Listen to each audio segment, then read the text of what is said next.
My name is George Fletcher, and I'm a British actor. At the end of World War II, my grandparents fled from Estonia to the United Kingdom. While I've always known about my Estonian heritage, I now want to know more.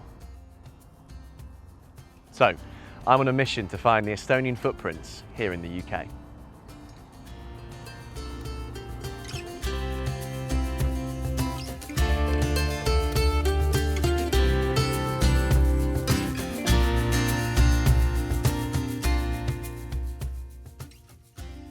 In order to find out more about Estonia's presence here in the United Kingdom, I've arranged to meet with the current Estonia ambassador, Her Excellency Miss Tiina Intelmann, who can hopefully get me started on the right path. George, hi, good morning. Thank you so much for having me. Welcome, please. Lovely, thank you so much. Please come through. Estonia's path to independence during the First World War was also gradual, as it was gradual at the end of 80s and 90s. So at first they came here to look at possibilities of recognition by the United Kingdom. And then the official recognition arrived in 1921. But the first ambassador, his name was Oskar Kallas, and he stayed here for more than 10 years. Wow.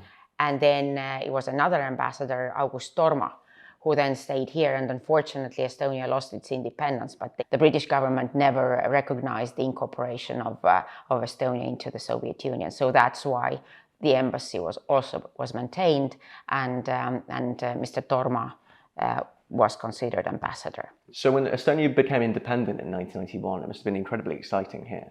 Well, the independence came in 1991, but unfortunately this first embassy building, it was sold in 1989. And unfortunately, none of the Estonian community members was rich enough to buy it. So it went to the government of Oman, and now there's an embassy of Oman there.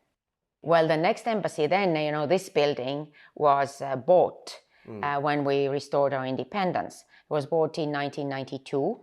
The embassy moved here in 1993, so where we're sitting now, there were desks here, and people were working tirelessly here. We are sitting and enjoying our leisurely tea. You can tell me about the first embassy. Now, I believe just behind you is something from the first embassy. I'm not sure if that's something you could show me.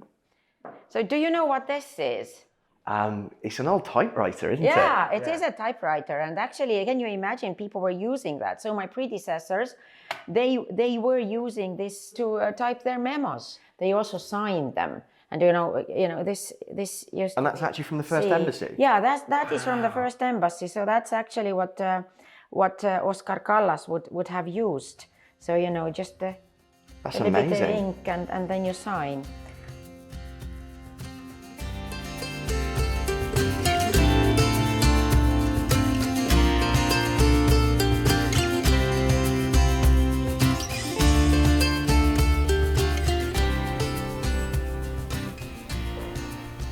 See, this is the embassy building, the flags, and here is the consulate.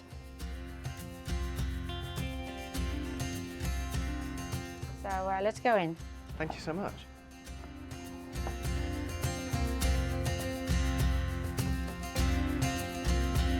I just can't believe that we're in central London, but it feels so peaceful here as well. I think you get a real sense of the kind of national identity, but also of the kind of climate and environment of Estonia. All of this interior design is by Estonian designers, starting from really the whole concept of woodland and nature, and finishing with the light and everything in the carpets.